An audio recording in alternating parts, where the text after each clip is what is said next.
this war is clearly contrary to what he promised and contrary to the idea that your leaders should put your interests before those of foreigners, period. We put Israel's interests before ours.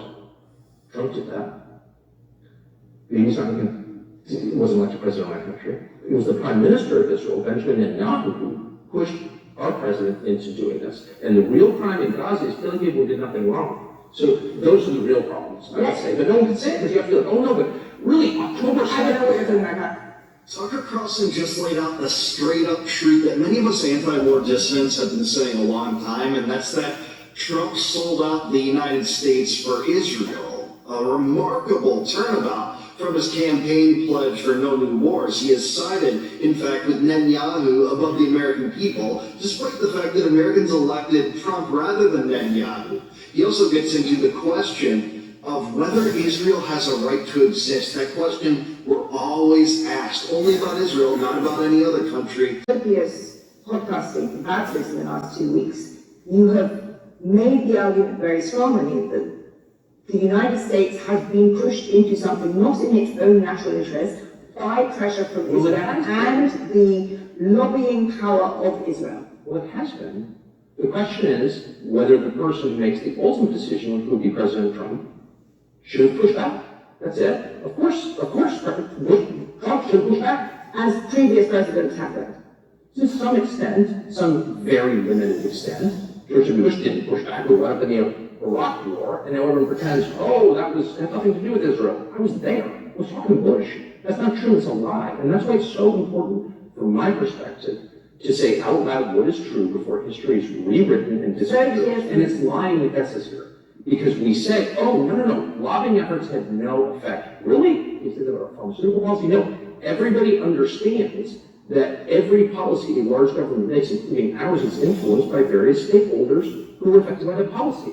But this is the one area we have to be like, no, it had nothing to do with the fact that his biggest donors were pushing him to do this, when the BB visited 7 times in 1 year. Are you joking? I'm not going to play along with the lies anymore. I don't hate Jews. I don't hate Israel.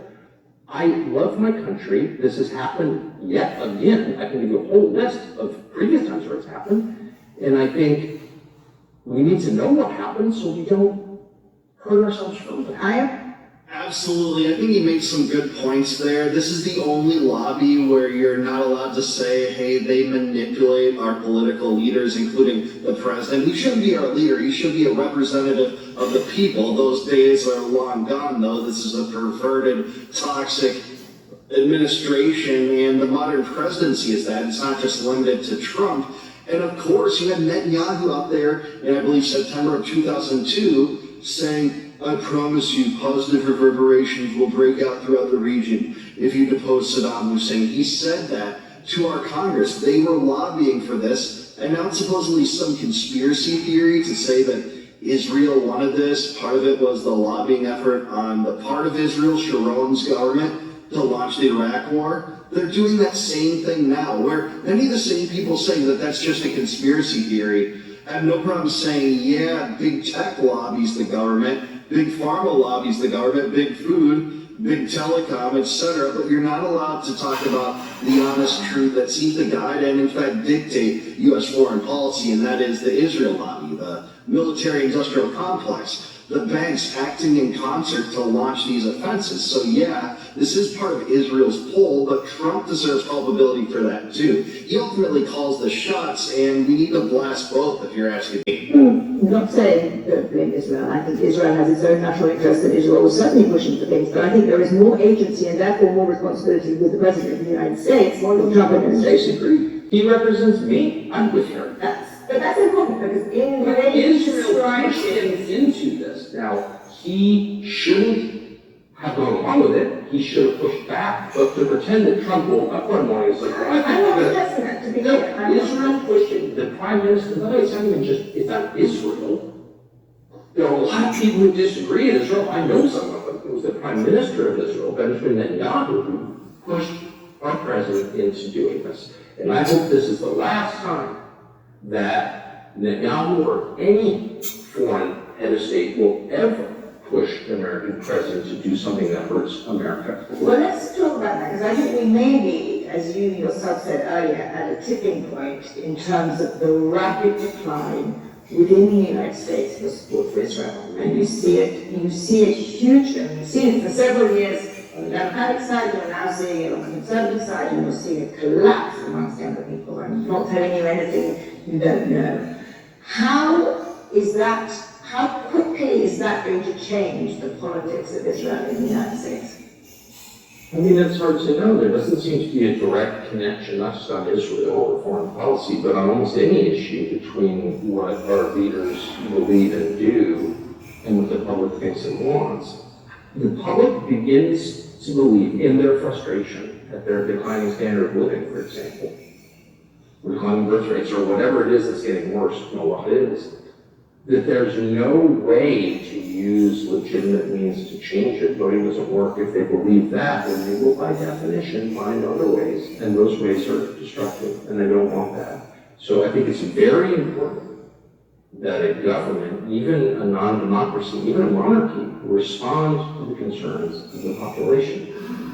Imagine that government actually reflects the interests of the people, and he's exactly right. Of course, there's the biggest gulf between the desires of the American people and what the government is delivering in terms of policy. You don't see that any clearer than in this war regime, than in the Israel First doctrine that right now is manifesting in a war versus Iran. Same thing with shoveling $200 billion into the coffers of Zelensky to fight a proxy war against the biggest nuclear power in the world in terms of number of warheads that they have. This is exactly the case. It's the case just as well in terms of corporate welfare. Americans don't generally support that. But the congressman and the bureaucracy is essentially owned by these lobbies pushing for that, and always seem to override the interests of the people. So the solution doesn't seem to be voting the bums out. How many times have we voted the bums out? How many times has the composition of the legislature changed? No, this is a systematic issue. We have to push back from the periphery, from the states, withhold resources, nullify at a local level the egregious and immoral mandates of the feds. That's what I think is necessary, but he's exactly right. The government doesn't respond to the interests of the people. They respond to the interests of Netanyahu and Raytheon and JP Morgan. That's the case. You can ignore them for a while. If you ignore them for too long, you get overthrown. Let's talk a little bit more about how this declining support for Israel, which I think is one of the most significant political shifts in the United States in recent years.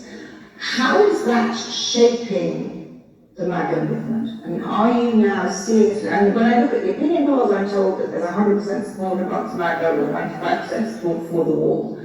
On the other hand, you're clearly a man with a large number of followers who is making a very, very different argument. I was standing next to Trump in his house when he got elected. And then a long time ago tomorrow. So, I don't fully understand what MAGA is, but I know that the core promise of the Trump political movement, Make America Great Again, was America First.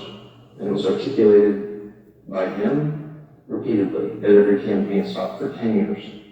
So everyone in America knows this. I think everyone globally knows this. The core of this movement was the idea that whether we can debate about how you do it, but you would try to put the interest of your country at the center of every calculation about how you manage your country and how you interact with the world. It's the single most obvious and single most popular political concept ever devised. It is, and yet the policies that we're seeing, especially in regard to foreign policy, is the ultimate repudiation to Israel first. In fact, it's so glaringly contradictory to that notion, to that credo, that that's what's caused the schism on the American right, where you're seeing so many people peel away. So some of those polls that you're seeing 100% of the president's supporters support this war, yeah, the ones that are still remaining on the sinking ship, going down over this issue and the Epstein scandal, the Epstein cover-up, if you will, in in large part, in large volumes in terms of numbers of people, especially those two issues. So, yeah, you do see the cultish remnants of America First siding with Trump, making 4D chess excuses. This is total genius. You'll see it play out. We'll side with Marco Rubio and Ted Cruz, and you guys will get creamed. This will own the libs. All those people, they still exist. It is a niche, but so many people have peeled off in terms of their support for Trump, especially dissidents, independents, Maha people, libertarians that supported him, Greens that might have pulled their nose and pulled the lever in support of him. That's the case. The remnants are supporting him because that's all who's essentially left. So that's what you're seeing in these polls. Do you think Donald Trump has betrayed America First? I think that this war is something that he promised he wouldn't do, not once, but countless times. And until YouTube is banned, we'll be able to prove that. And the idea behind it is not only contrary to America First, it may be its inverse. There's no argument that changing the regime in Iran helps the United States. And if there is an argument, I'd love to hear it. And by the way, if that argument is sensible and convincing, I will support it. All I care about is the United States. So I haven't heard that argument a single time. All I've heard is the kind of tiresome fear-mongering about nuclear weapons, which Iran did not have. It's insulting, actually, even to make that argument to me, that Iran's nuclear program posed such a threat to the United States 3 weeks ago that we had to launch a full-scale war against them. No one's even arguing that, because it's stupid, and the facts don't support it. So why did we do this when we did it? Because Israel wanted to do it. They chose the timing. No one disputes that. And timing in war, as in life, is a lot of it, and it determines outcome.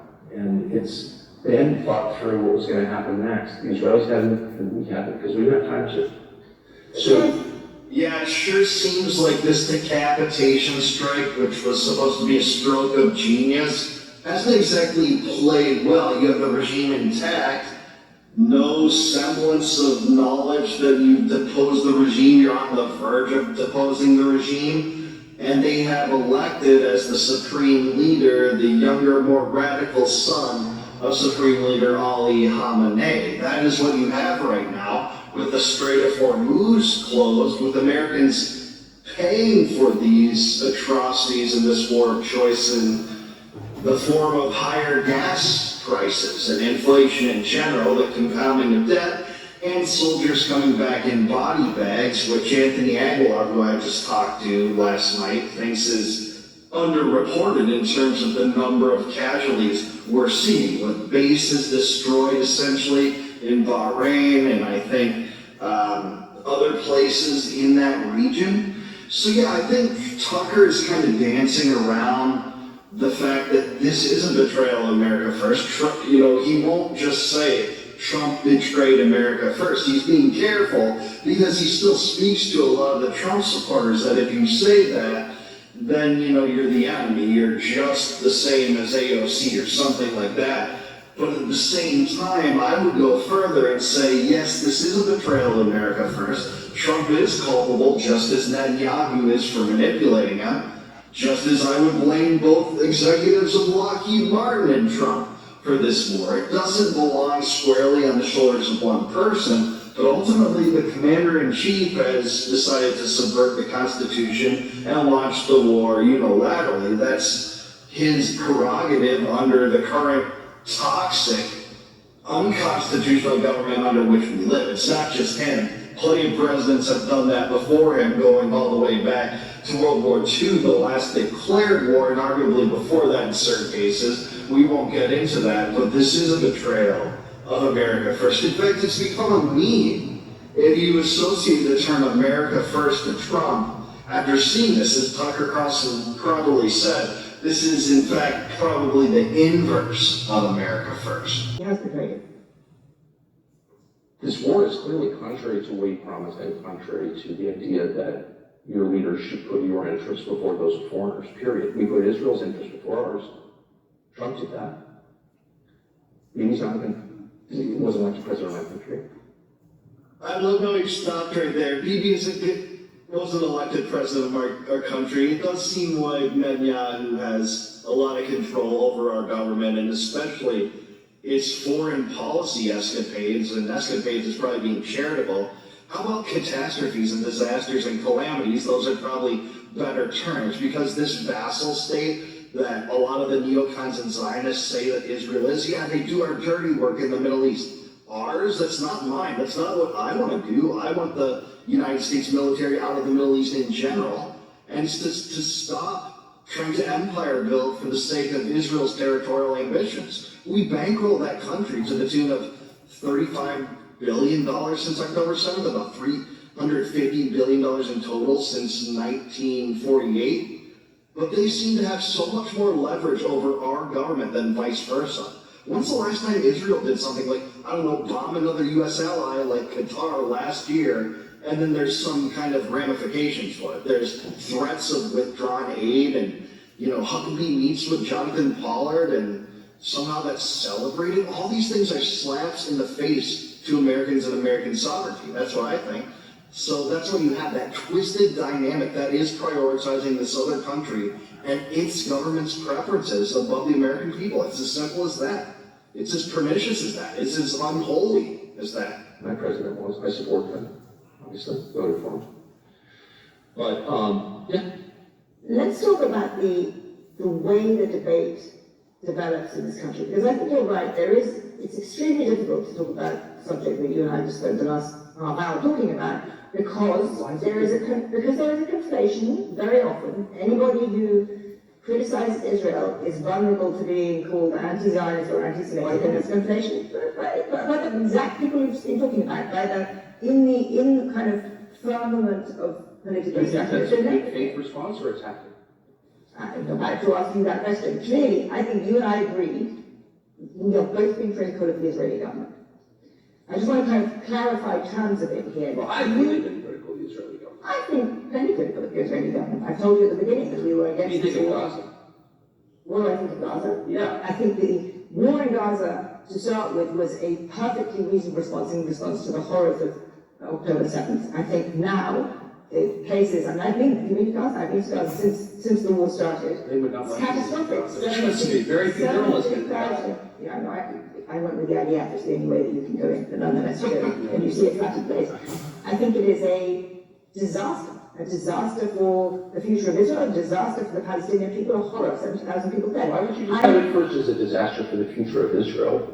You've got tens of thousands of civilians murdered, but it's foremost a disaster for the future of Israel. No, it's a disaster for the families of the dead. I make 3 points. Everybody sucks up to Israel in this way that suggests they're afraid, and everyone is afraid, and you know that. Everyone's like, the real problem is calling people anti-Semites allows real anti-Semites to flourish. It's like, no, actually, the real problem with calling people anti-Semites who aren't is accusing the innocent of a crime they didn't commit, and the real crime in Gaza is killing people who did nothing wrong. First is a disaster for the future of Israel.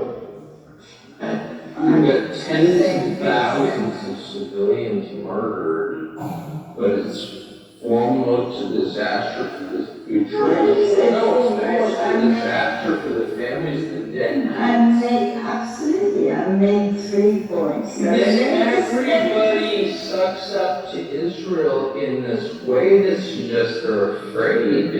And everyone is afraid, and you know that. Everyone's like, the real problem is calling people anti-Semites allows real anti-Semites to flourish. It's like, no, actually, the real problem with calling people anti-Semites who aren't is accusing the innocent of a crime they didn't commit. And the real crime in Gaza is killing people who did nothing wrong. So, Man, I love this. He's kind of turned the interview back around against her when she's looking at this as a matter of what's good or bad for Israel when it involves the mass slaughter of civilians. She acknowledged that at one point, about 70,000, but it's bad for the future security of Israel. That was her first thought. What about the poor, beleaguered, suffering Palestinians that died under this genocide and continue to die now after there's a ceasefire and there's something like 1,000 Palestinians killed by the Israelis during a ceasefire. That's their idea of a ceasefire, by the way. So yeah, Tucker's exactly right about that. I don't know much about Zanny or this interviewer in general from The Economist, but at the same time, this is how so many people frame it. She starts out with saying, well, that was a perfectly reasonable response. No, it wasn't. It was totally disproportionate. It was indiscriminate in killing civilians and just calling them collateral damage and saying, oh yeah, Israel has a right to defend itself. No, that's madness. We wouldn't accept that. I don't accept that if my government did that, and my government has done that. The corrupt government under the United States has indiscriminately killed so many Iraqis and Libyans and Syrians and Somalis and Afghanis, you know, in ways that are horrifying too. I just pull that same standard and apply it to all parties, something that the Zionists refuse to do, of course.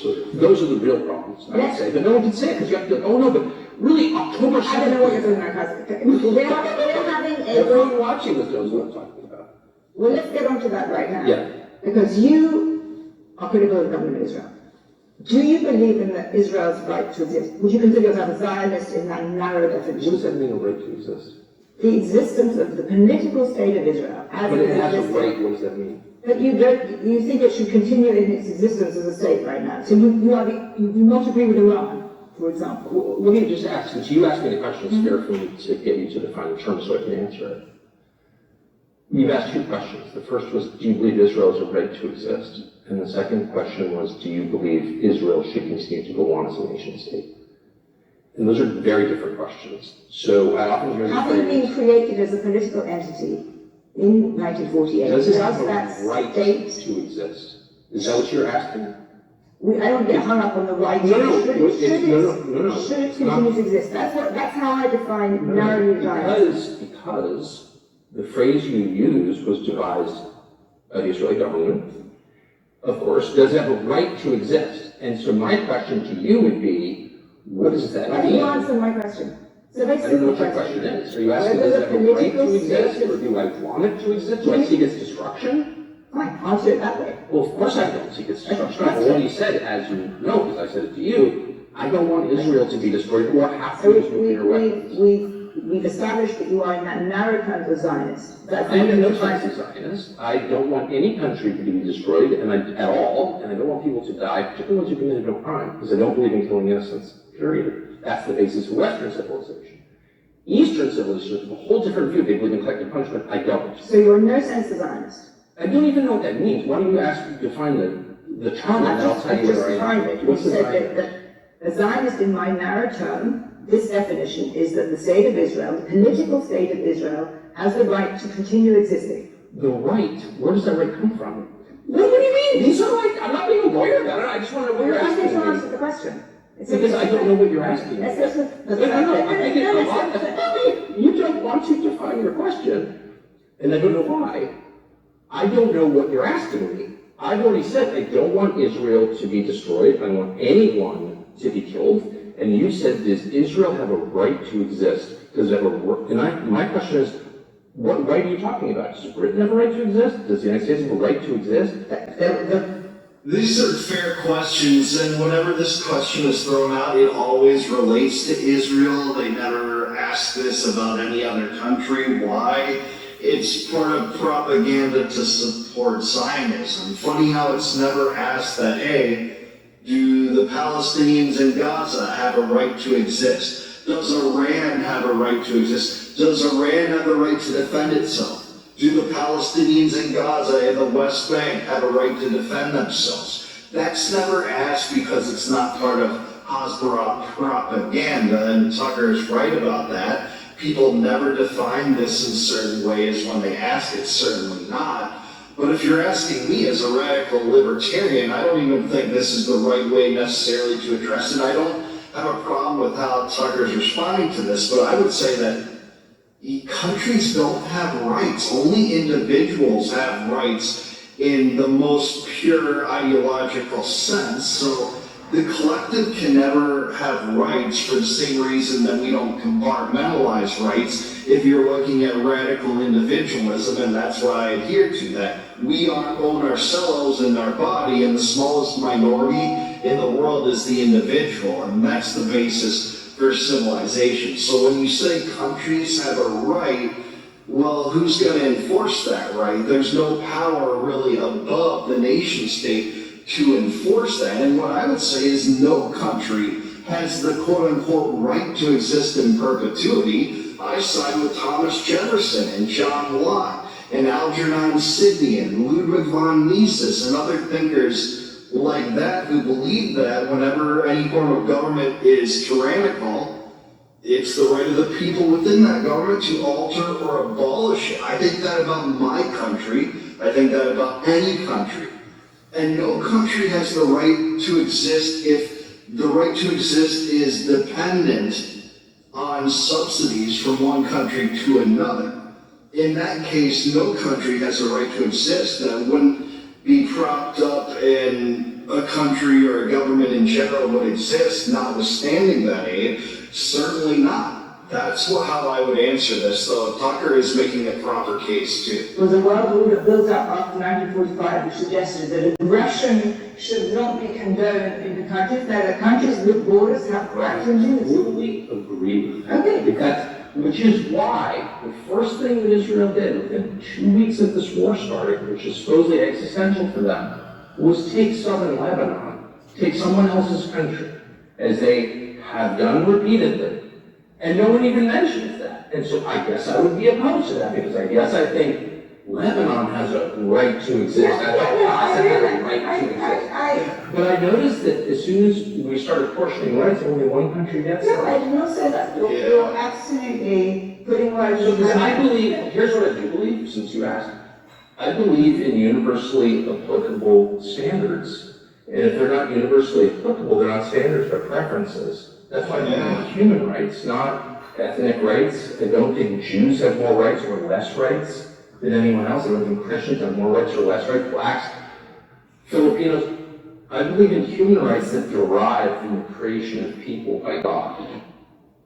Yeah, I can't disagree with him there, and I think he makes the case perfectly there at the end. Is like, as soon as you're apportioning rights, it seems like only one country gets them. That's not exactly what she said, but the way these questions are asked, she didn't ask that question about any other country other than Israel. It only seems like that question is pitched to people about Israel. It's part of the Hasbara narrative. You have to support this country's right to exist, something that no country has. Again, only individuals have rights. As a basic unit of society, the individual is vested with rights. Most of it derived through natural law, that being law passed down in terms of absolute rights by the creator, or even if you're an atheist or an agnostic and don't really believe in a creator, by the extension of your humanity, as proper as the fingers on your hands or the toes on your feet. That's how connected this is to the individual. As Thomas Jefferson said, the Lord who gave us life gave us liberty at the same time. The hand of force can destroy, but cannot disjoin them. He was saying that, yeah, governments can kill you, but they can't actually deprive you of your natural rights. That's not how humanity was formed. That's not how humanity is, because of the Creator. But that's the mess we've gotten into by siding with Israel. We have this notion that that is the paramount sacramental state that you have to subsidize and bankroll and fight its wars for it, even if it goes contradictory to the interests of your people. And we're seeing that the American people don't exactly side with Israel above all things, especially now, and especially in terms of younger people, with people peeling away from this Israel first insanity and the foreign policy that extends from that insanity. And we're seeing the ultimate manifestation of that in terms of bankrolling the genocide in Gaza and now the war versus Iran. Siding with a genocidal criminal, Netanyahu. who should have gone down for fraud and corruption and certainly war crimes if we had a just society, if we had virtuous representatives in our government that wouldn't take this, that wouldn't allow the slap in the face of American sovereignty by funneling aid and funneling military intelligence and fighting the wars of another power over the interests of the American people. By prioritizing this country above all other countries, imagine that, prioritizing Israel above the interests of Americans who don't support this war. So I think Tucker made some really reasonable arguments here. He addressed some of these questions a little bit differently than I would, but ultimately the basis, the crux of this discussion, I think, is, yes, this is a betrayal of America first. Trump deserves culpability for it. Tucker really relies on kind of the argument that Netanyahu manipulated Trump, something that I think is pretty much irrefutable. I mean, Tucker made a good case for that. Netanyahu visited the White House, it seems like, more than Trump last year. He does seem to be America's real president. I hate to say, no matter who you elect, you always get Benjamin Netanyahu and or John McCain. Who it is on that day is just a matter of debate, I suppose, but that's what's going on. So I do side with Tucker. I think he was getting most things right, especially when it comes to what this represents and how it's driven a wedge into the American right. We'll have to see where it goes from here. But this isn't popular. I worry about escalation. I worry about ground forces. I worry about a regional war with potentially Turkey or Pakistan or the Saudis getting involved. It would be catastrophic. And of course, I worry above and foremost about nuclear detonation in the region, something that no one wants any part of any repute. No one of repute wants that for humanity. Well, what do you guys think? Do you think Tucker's right about this? Do you like how he answered these questions? What does this mean for the future of American politics and the support for Trump? Let me know in the comments down below. Like the video. Israel está demonstrado, hoje especialmente, não na Guerra dos 12 Dias, mas agora, que teria desaparecido em 3 dias contra o Irã. Sem os Estados Unidos. Sem os Estados Unidos, em 3 dias. Não existiria, não tem esse papo furado de como, não sei o quê. Tudo isso é conversa fiada. E esse é um grande fiasco. E eu não sei se os Estados Unidos, o Ocidente, a mídia ocidental, a Globo, dentre essas mídias, estão conseguindo esconder isso. Me parece que não. Uma coisa é Israel pegar e passear sobre pés descalços de palestinos em Gaza, que mal têm espingardas, e destruir toda a sua infraestrutura e fazer a maior matança proporcional da história humana. Equivaleria, por exemplo, a 80 milhões na Europa de hoje, a matança que há no Irã. Outra coisa, na Gaza, na Palestina, Gaza. Outra coisa é você enfrentar o Irã. E o Irã está dando uma demonstração para o mundo. O que os Estados Unidos dizem, farsescamente? Nós estamos preocupados com o programa nuclear iraniano. Bom, todos os relatórios indicam que o Irã não tem enriquecimento de urânio para material bélico. O Irã é signatário do Tratado de Não Proliferação, o TNP, tal qual o Brasil e tal qual 190 países ao todo, menos Israel, claro, que não é signatário. Está sob o regime de inspeções. Portanto, os inspetores internacionais da Agência Internacional de Energia Atômica vão ao Irã, como vem ao Brasil, e fazem inspeções regulares. A Israel, não. Agora, o que importa? O que é verdadeiro, e os Estados Unidos agora começaram a tagarelar sobre isso. A ideia é que o Irã não tem a capacidade defensiva por meio de mísseis, por meio de drones, por meio de submarinos, etc., que é o que torna o país soberano. E o que o Irã demonstrou agora? Demonstrou que é graças a isso que ele está conseguindo se defender. Graças a isso ele está conseguindo atingir as bases estadunidenses nos países da região. Portanto, não está atacando os países da região, está atacando as bases militares.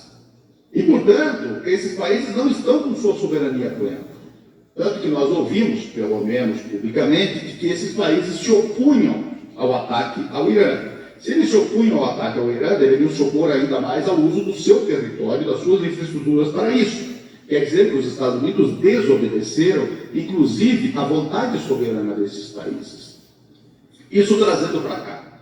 Se o Brasil não tiver a capacidade missilistica de abater um F-35 dos Estados Unidos que venha ofender a nossa soberania, o Brasil está perdido. Se uma fragata ou um porta-aviões venha aqui relativizar a nossa soberania no nosso mar ao pré-sal, quer dizer que nós não temos capacidade de afetar essa força bélica hostil e beligerante, nós estamos perdidos. Então, os Estados Unidos hoje dizem ao mundo o seguinte: ninguém pode ter direito à autodefesa contra nós. E nós deveremos ter plenas condições de aquilo que nós dissermos que nós queremos, nós teremos. E se vocês disserem que nós não teremos ou teremos nas condições justas, ou seja, negociadas, pactuadas, nós não teremos vocês. É isso que aconteceu com a Venezuela, foi isso que aconteceu com a Iugoslávia, foi isso que aconteceu com o Iraque, foi isso que aconteceu com a Líbia, e é, em certa medida, em outros termos, o que está acontecendo com o Irã. A diferença, e esta é a grande mensagem, o Irã está dizendo: nós podemos nos defender. Imagine o que nós poderíamos fazer se tivéssemos mais aliados conosco e se nós não tivéssemos bloqueados durante 47 anos. Um país ter essa força bélica que o Irã tem, ultramoderna, ter lançado satélites, inclusive, sob bloqueio, o que poderia fazer qualquer país livre que dissesse: eu quero ser soberano? O Brasil, por exemplo. Não conta nesse jogo. Israel já está recuado, está na retaguarda, os Estados Unidos estão atrás, eles vêm atrás, fazem um ataquezinho e computam ele como um ataque seu. Né? Então não conta, né? É um sparring ali para uma luta de boxe mais importante. Ajudante de ringue. Ajudante de ringue. O Netanyahu parece aquelas meninas que na luta do boxe vai anunciar com a placa qual é o round. Quase isso. Não é feio demais para isso, mas é quase isso. A guerra contra os Estados Unidos. Então, os Estados Unidos é que podem eventualmente dizer: nós queríamos apenas desdentar o Irã, estamos contentes agora e pronto. Afinal de contas, eles bloqueiam o Irã há 47 anos. Ninguém computa, mas eles promoveram, junto com as petromonarquias e alguns outros países, aquela guerra absurda de 8 anos com o Irã, que custou 600 bilhões de dólares do PIB dos dois países naquela época. Imagine atualizar isso hoje, destruídos, e 1 milhão de vidas perdidas. E o Iraque ganhou o que com isso? Ganhou o 90-91 e ganhou 2003. O que ganhou? O que ganhou o Iraque com isso? E foi esta guerra Irã-Iraque, de 80 a 88, que levou, primeiro, a Revolução Iraniana, que começa em 78 e se realiza em 79. O Carter fez o quê? Que nós vamos perder o Irã, que nós ganhamos a duras penas com a Operação Ajax, o golpe de agosto de 53.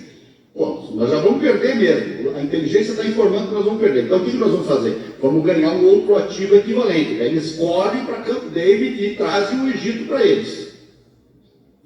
Quando eles fazem isso, eles reequilibram. Se as duas maiores potências do Oriente Médio se tornam anti-imperialistas, permanecem anti-imperialistas, já que sob Sadat, malgrado eles terem rompido com a União Soviética, isso desdentou eles um pouco, o Egito, malgrado estar sob Sadat, o Egito não estava no campo pró-Israel, necessariamente. E tinha os resquícios da Guerra de 73, quase vencida pelo Egito.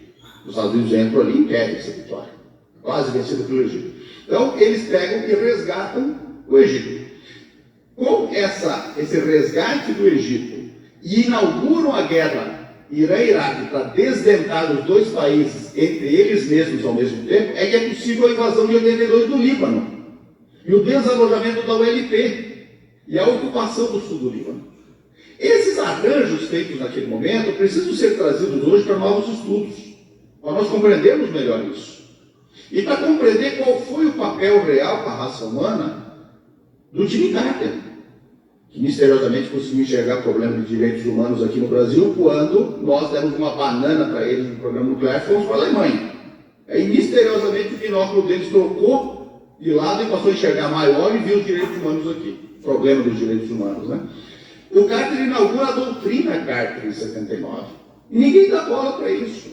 A doutrina Carter eleva o status de Israel, devido à perda do Irã, e declara que o petróleo daquela região toda, era de interesse estratégico dos Estados Unidos. E aí se inaugura a doutrina Carter. É possível que o Donald Trump, que parece um palhaço, mas não é, esteja aplicando exatamente a doutrina Carter. O Carter que quase se torna um artista leninista para muita gente aqui no Brasil. Isso ajuda as petromonarquias ou relativiza o seu poder, a sua soberania? Qual é a mensagem que há para a Arábia Saudita nisso? É o primeiro país BRICS que está sendo ocupado por ser BRICS. Qual é a mensagem para o Egito nisso? Os Estados Unidos colocam suas tropas dentro de Gaza daqui a pouco. Eles estão administrando Gaza. Eles vão colocar suas tropas dentro de Gaza para elas avançarem para o Sinai. Quanto precisa? Ou o que precisa? Porque o grande drama é o poderio aéreo dos Estados Unidos. De, por exemplo, criarem com o seu poderio uma área difícil de ser atingida e isolar essa área ocupada. Impor uma espécie de profundidade estratégica. Então, esse é o grande drama. E essa é uma lição para os demais países. É bom lembrar que agora os ingleses e franceses, mas não apenas, aprofundam a guerra contra a Rússia na Ucrânia. E eles começam isso há mais tempo. Então, há uma guerra planetária acontecendo. E ela está acontecendo para leste. A Alemanha fez essa guerra para leste. O Napoleão fez essa guerra para leste. As cruzadas foram para leste. A declaração Balfour é para leste. As duas guerras do ópio e a humilhação por mais de um século da China é para leste. Nada mudou de um ponto de vista estratégico global num curso de pelo menos 200, 300 anos de história.